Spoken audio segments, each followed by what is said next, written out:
Hi. Let's talk about Hairspray.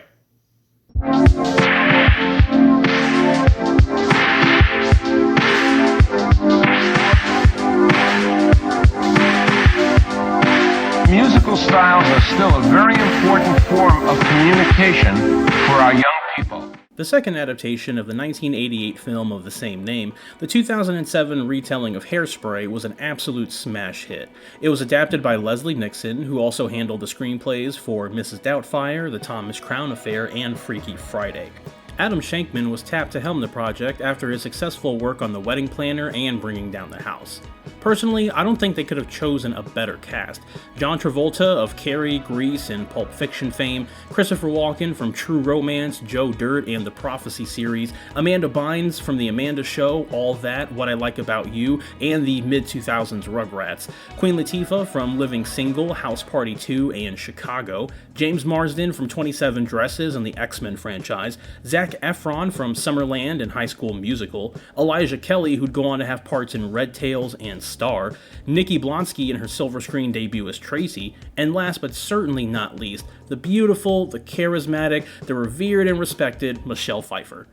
Michelle Pfeiffer tried to mess with the Batman. Michelle Pfeiffer!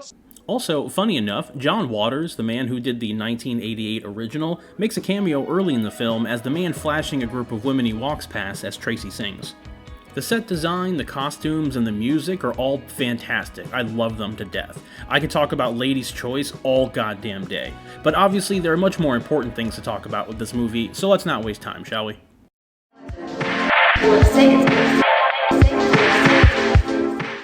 A large portion of the film is dedicated to Tracy's desire to be a part of the cool kids and to fit in despite her appearance. She's mocked several times in the story, mostly by Amber and her mom, for her size. She tries her best to stay positive and upbeat, but hearing things like, "No, I'm sure I can cope." "Well, this show isn't broadcasted. CinemaScope." and You have to vote for a person, Cordy, not one of the Himalayas. obviously can get to her from time to time, as it will with anyone in that situation. But no matter how down she can get at times, she bounces back pretty quickly and finds her energy again, which is why I think she's such a great character. What's more, she becomes an inspiration to her own mom, who hasn't left the house in over a decade because she's too worried about how she looks and what others would say about her. Even her dad recognizes how passionate and special she is and how much the world needs people like her, saying, Your mother and I, we don't see too far past the front door, but you see all the way to Schenectady. Likewise, Queen Latifah's character, Motormouth Maybelle, does a lot to help both Tracy and Edna. With Edna, they share a fun number together with Big Blonde and Beautiful, where she tells Edna that she's perfect the way she is. And with Tracy, singing I Know Where I've Been during the protest march reminds her that where you come from and what you've been through makes you who you are and gives you strength to keep going. It's not only a great example of women empowering women, but it's specifically them being body positive and reassuring each other that they're just as worthy and important as anyone else. And I think it's done a lot better than a lot of films at the time, or even now.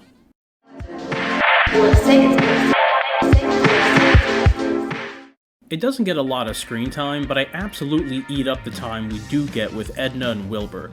Edna can be hard on Tracy sometimes, but they both absolutely love their daughter and do what they can to help her realize her dreams. But what's even more precious is simply seeing these two interact. They may be old and shut-ins and a little strange, but there's no one else in the world for them.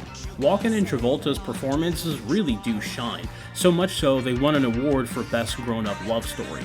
And sure, the number one go-to example is their duet of Ring-a-ding-ding. You're timeless to me. You're timeless to me. But there's another small yet wonderful moment that they share just after the protest gets shut down by the police. I'm so sorry. I'm not. You're not? Knights in armor don't come any shinier than you. On a chaotic night, they still take the time to tell each other how much they care about one another.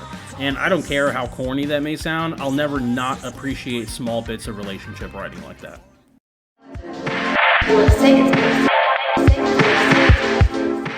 Now, the biggest point of the film is the racial inequality that was so prevalent at the time of the story. The very first thing we see in the movie is a newspaper article about how Governor Ross Barnett of Mississippi has declared that he won't allow integration in the state's colleges, which was a real thing that happened. And in Baltimore, we're clearly shown how segregated things were there.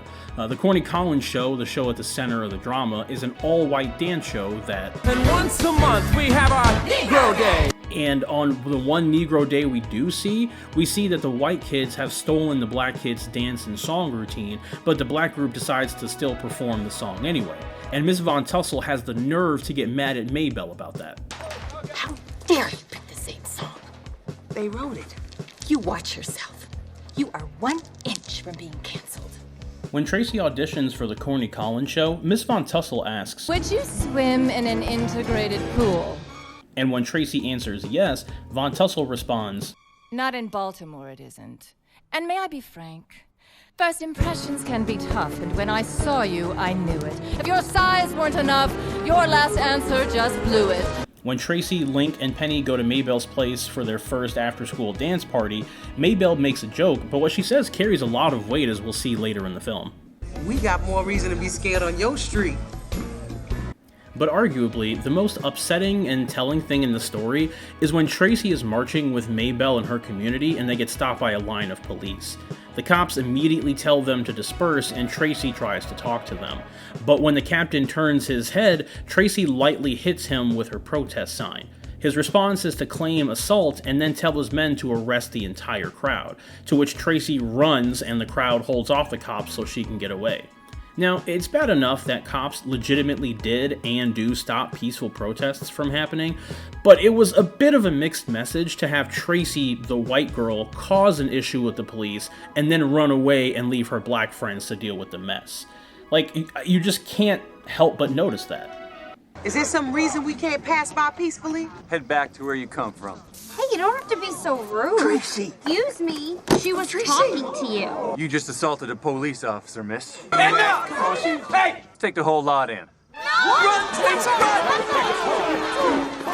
This movie may be fun and upbeat, but it definitely has a lot to say about a lot of things, and I'm actually really glad I decided to give this a rewatch.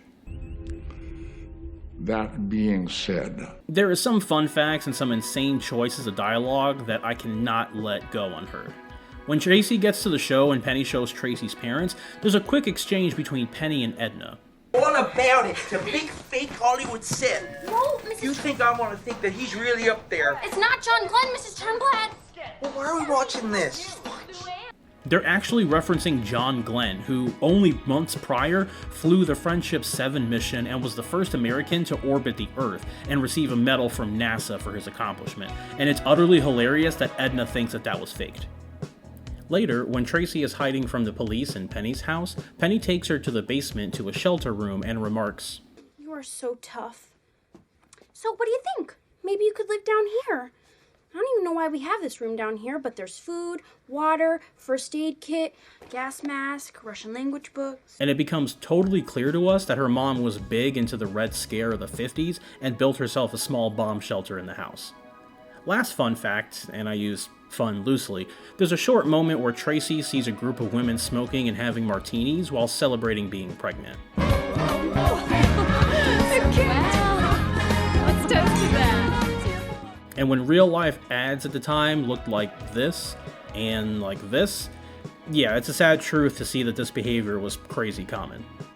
And to wrap things up, I want to give you some of the best no context lines from this movie and let you rack your brains on them. So Ben, if you'd be so kind. I want that chubby communist girl off the show. Being invited places by colored people. This is just so Afro-tastic. If I let you leave the house right now, you'd be in prison fighting forwards for cigarettes.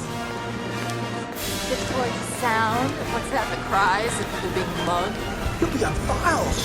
J. Edgar Hoover will be still wiretapping your cold, dead body in the grave. Oh, Mother. Mommy just danced on that bus with that great white whale of those Negroes. Don't you touch my canned tuna. But I'm curious, what do you think?